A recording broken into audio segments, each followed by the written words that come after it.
I'm glad you're optimistic. I will say that I am less optimistic. We can talk about that later. But for now, let's turn to Drew and get a picture of how U.S. companies are negotiating this landscape. Great, thanks, Dorit, and thanks for having me here today, WITA. I was in a former life associated with the U.S. government in trade negotiations, but was told to provide any sort of value to this panel, I should really just try to channel my current employer, GE.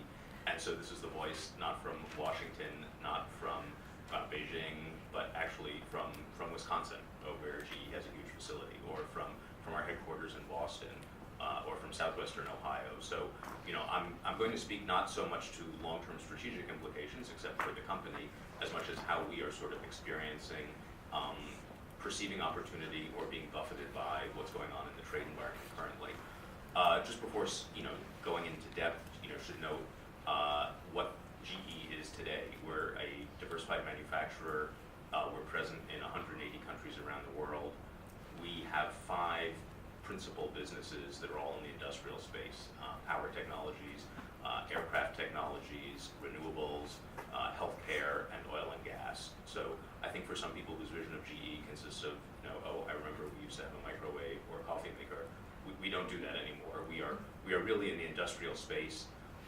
We sell big ticket items. Our customers are largely large companies, state-owned enterprises, and governments. You tend not to buy GE stuff on the shelf except for light bulbs, and people don't buy as many of those anymore. We are global, but we are still largely US based, and so what I mean is we have factories around the world, we have research centers around the world, but our biggest footprint, over 100,000 of our 300,000 global employees are in the US. Our most advanced research is done in the US. Our most sophisticated products in all of those areas are made in the US and exported around the world. We believe, although the data is notoriously flawed in this area, that we are the second largest US exporter, and that when we export, it's not just a GE export, but we carry in our wake about 20,000 US suppliers who support over 1 million jobs. So that will give you sort of an idea of our approach to international markets and to Asia.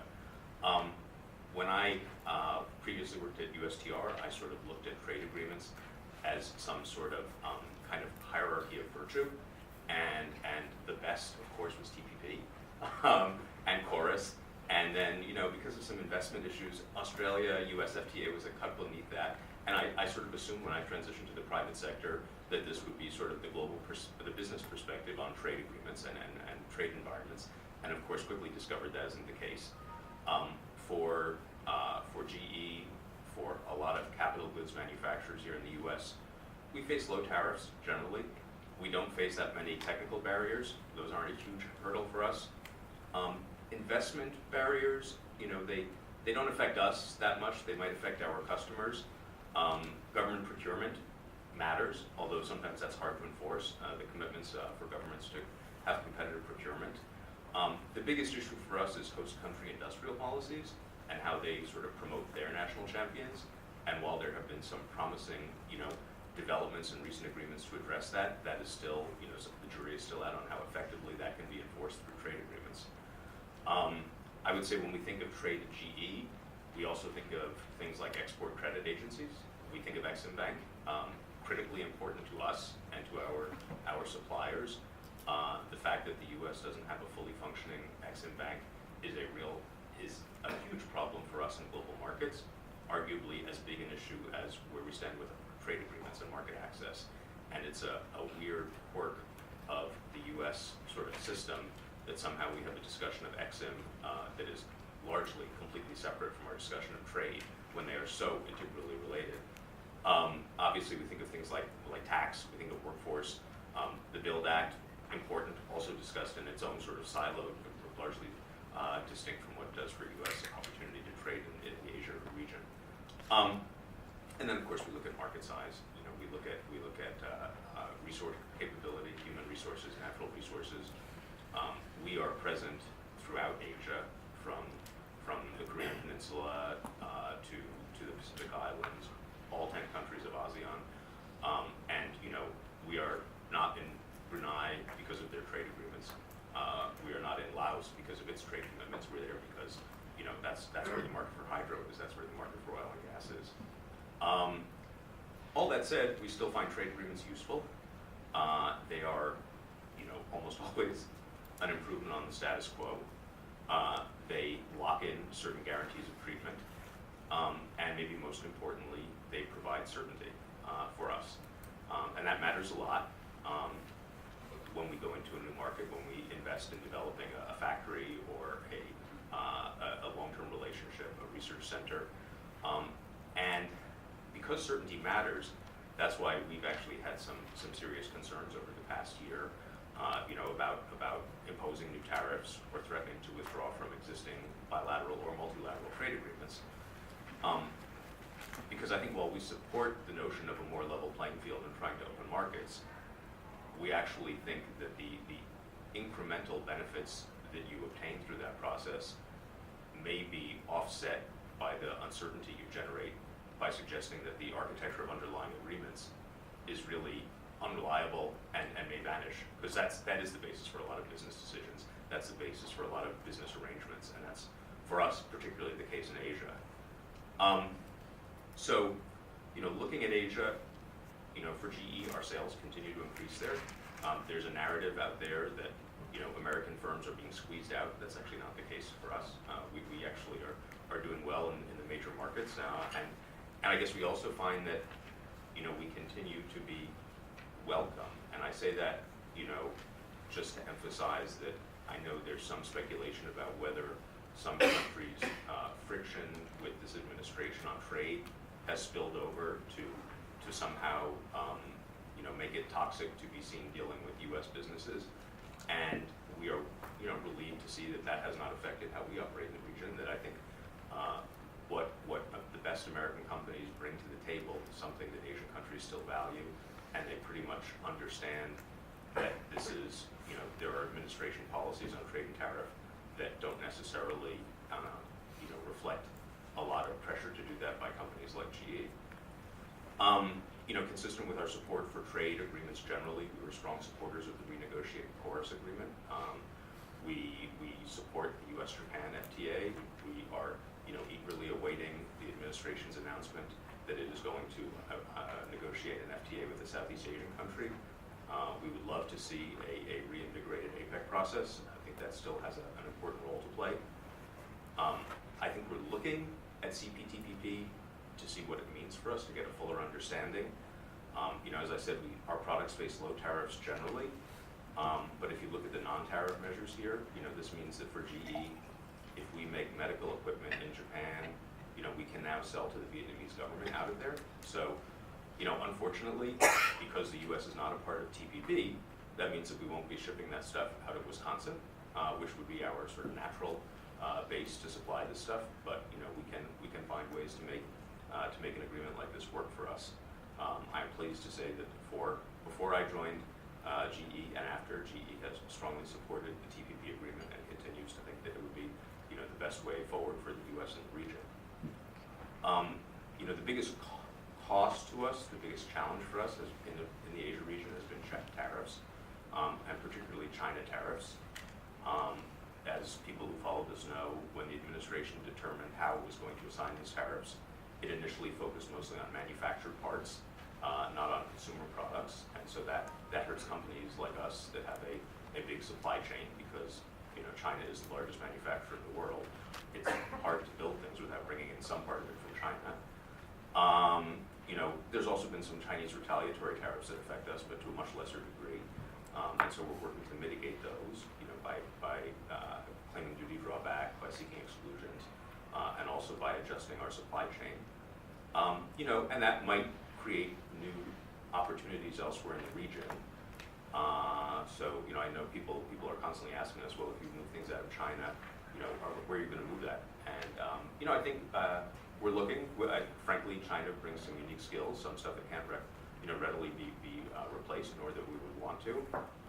But, you know, we have a presence in most of the countries of Southeast Asia as well as Northeast Asia. And so, you know, as necessary, those could also be new sites for GE presence and investment. But also, frankly, one of the issues that I think gets insufficient attention is that actually, while some people say, well, that means that stuff will come back to the United States, the fact is that the uncertainty of these tariffs actually potentially makes the U.S. a less attractive place to bring that stuff. And that might be our natural inclination, but I can tell you that there are GE Canada employees and GE Mexico employees who are saying, well, if you move production to Canada or Mexico rather than to the United States, then you will be insulated from the effect of unpredictable U.S. tariffs, and you will also be insulated from the effect of retaliatory tariffs by our trading partners. So, why don't you just, actually move that production right over the border? You can still use all your U.S. supply chain, but, that way you'll have an insurance policy. And, that's just one of the many arguments in the mix, but I think it's important for people to realize that there is no sort of inexorable momentum that when you create this kind of tariff disruption, that it will bring supply chains back to the United States. And in fact, by creating greater uncertainty, it actually introduces new risks that we had never contemplated we were going to have to face with U.S.-based production.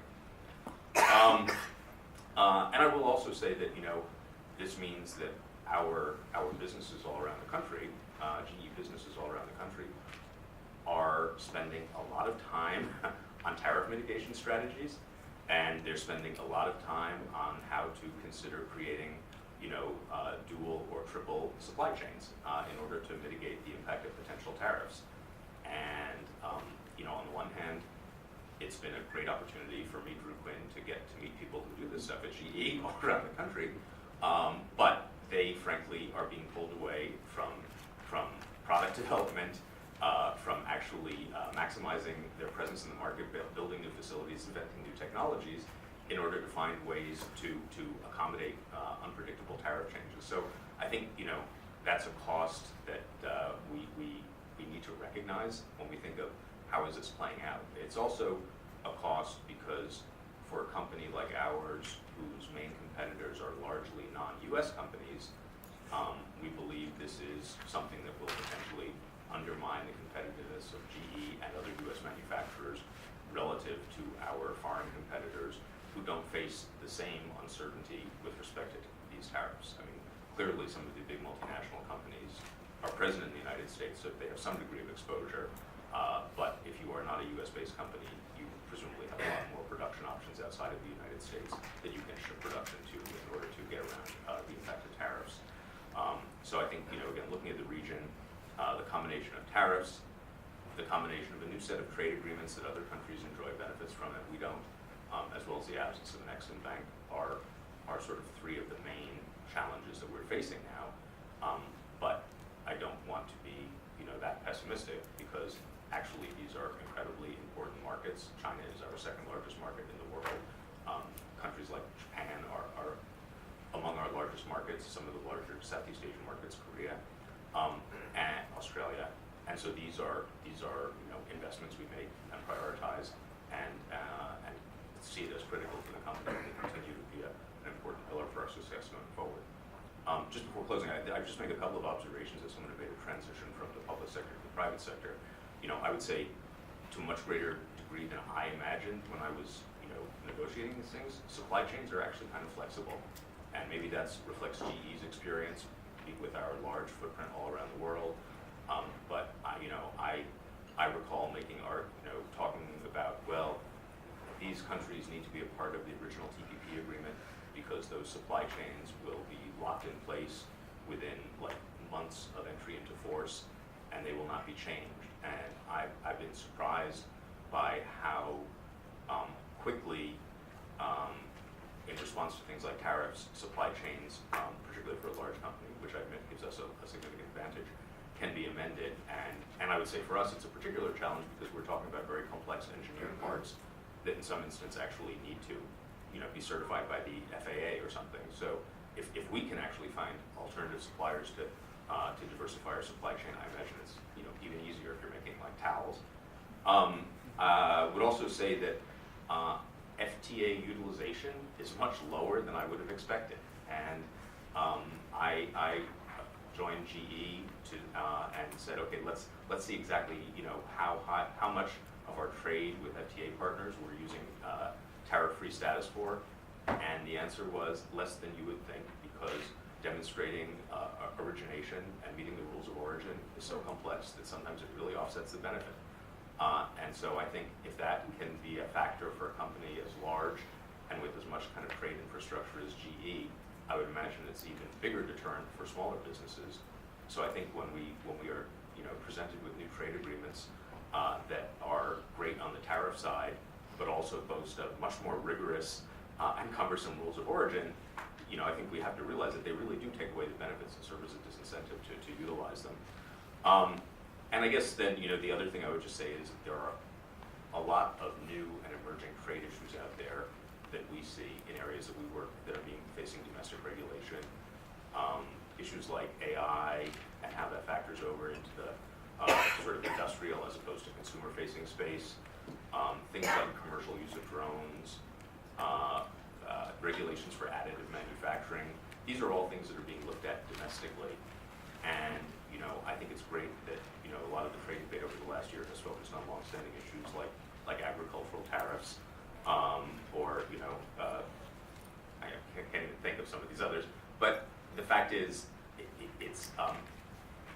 we know how to, I guess, get those issues on the agenda, but it seems like something that we should be thinking about, how we don't have a sort of automatic crossover from our domestic regulatory process to think, okay, how do we now pursue these issues internationally, but rather it largely depends on a lot of the affected companies to go out and build consensus and work with think tanks to actually start to build support for taking these up. And I think, again, these are issues that we think are important and we look forward to addressing because we think they're important to a future-oriented trade architecture. So I'll stop there, Danny. Thanks, Drew. So I'm going to just pose one question and maybe ask everybody to do a lightning round response since we're running behind, and then I want to make sure that the audience has time to ask questions. So taking your point about the low usage of FTAs and the fact that for a lot of companies these trade agreements aren't or rather that the industrial policies are much more impactful than trade agreements. And following on Kevin's point that I'm just going to challenge him for a second that BRI isn't strategic, and I'm going to ask why China chooses strategic ports, focuses on the Straits of Hormuz, focuses on ports that can become military bases. I would actually really challenge. I think there is a lot of strategy there. So I guess what I see is, with the U.S. pulling back, strategically, without our XM, et cetera, what is the long-term implication? And yes, we're not seeing a lot of changes in supply chain now, but I totally agree. I think the long-term effect of this instability of BRI, et cetera, we are going to see some profound long-term changes in trade patterns and supply chain. And I'm wondering what what people see as sort of the implication 10 years down the road of the tensions with China moving into a leadership role, the U.S. pulling back from multilateral, no XM, et cetera, and kind of what we see as the end game in 10 years for the impact. Why don't you each just take 30 seconds to respond, and then we'll... I guess there's been some promising shoots of re-engagement with the region through the Indo-Pacific strategy, through the notion of a Japan FTA, and so I think from our perspective, it is we need to work to make these successful, and I think we believe it is our role that we have to do a better job of explaining why engagement in Asia matters. And I think one of the things that we've done, we have a good sort of grassroots network with our employees around the United States who are constantly sort of updating and saying, look, you who work in this factory in Waukesha, you need to understand that you may think that China's a bad guy, but ultimately, you sell more MRs in China than you do in the United States. I'm talking about things that are manufactured in Wisconsin. And so we just need to basically, from our perspective, our responsibility is not to sit back passively and sort of step forward once every 3 years and say, yes, we support this FTA, but actually be more active in explaining both why this matters and what the risks are if we do have a longer-term strategic disengagement. Because whether it be with China or with Asia, decoupling isn't an option. Yeah, two quick points. One is maybe to clarify, what I said is BRI to me is not a top-down sort of something that's invented in Beijing and in a very granular way. Right? It doesn't mean that the implementation of that process doesn't bring China some benefits from a strategic perspective. And it's I guess my point is more. It's more China sort that idea, see how other countries react to that, and some of those reactions together with doing business or whatever, I think in the end could have benefit to China from a strategic position perspective. In the long run, you asked about 10 years. I think in the long run, it's actually the U.S.-China relationship, for example, trade or otherwise, is actually very predictable. I think what Chinese want is very clearly the Chinese like stability. Right, they like, as you talk about the certainty, and if you look at how the last 40 plus years, how the China's economic reform has been carried out, is they don't like shock therapy, they don't like big disruptive things because they think it works better to do it gradually and trial and error, see how it works, adapt to whatever the reality. So that's why in the long run, I think they will prefer a stable way of building those relationships, and the Chinese economy will grow, at their 6, give or take % going forward, because there's still a lot of things that they could do. And for the U.S. perspective, fortunately or unfortunately, I think the economic gravity of China will be bigger, right? So the question is that, do you fight against that? How do you do that, right? It's 1.4 billion people, their consumption is going to, so I think for me, if I'm sitting here, my question is more, given the economic gravity of China will become bigger, how do we react to that rather than say, I'm going to continue to make sure your gravity is not going to grow, because that's not going to happen. So it's very predictable. I think the economic gravity of China is very predictable, and any other countries, I would look at it as, okay, then what, right? What do I do to make sure my interests are protected, and what I benefit maybe from that increased connectivity and gravity from China? That's how I see it. I guess I think in 10 years from now, what we're seeing now is going to affect that. You asked the question of, or Drew made the point that trade agreements are, companies use trade agreements less than you had imagined. And I think that sort of gets to the point of the longer term concerns that I have. Because ultimately, trade agreements are, in some ways about preferential market access, but more importantly, they're about establishing rules. They're about establishing predictability. They're about establishing trusted relationships between countries, and they're about establishing a governance system. And I think where I am concerned is that the U.S. vision, at least what it had been, and that vision that we shared with our partners, was embedded in, for instance, TPP. That is a very different vision of the world than what China is pursuing. And at some point, yes, we do have to accommodate each other. We're not going to contain China, and China's not going to contain us. But we have to find a way to live together. And we're not going to impose that on China. We're going to have to find a way to work with trading partners to ensure that that vision is ultimately what prevails, and that we work together to do that. And that's, where I say, like, as you look ahead, if countries are going around the United States, if they're pursuing initiatives that are leaving the United States out, how do we get back into that? How do we have an influence on what that governance system looks like? Thanks. So in the interest of time, I'm going to ask people to raise their hands, and I'll call on a few people and we'll do a lightning round response.